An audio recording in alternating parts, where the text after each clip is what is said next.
জন্যই তো তোকে আমি জবাই করবো রে শয়তানি। কার সাথে কথা বলছিলিস বল?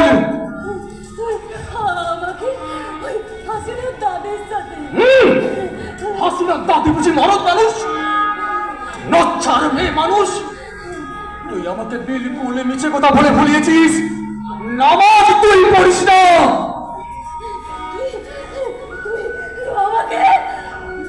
খুন করে ফেলবো,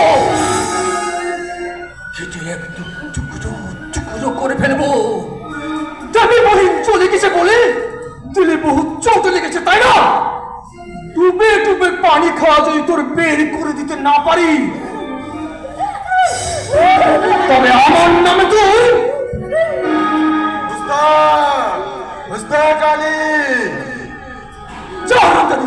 খুব বেঁচে গেল।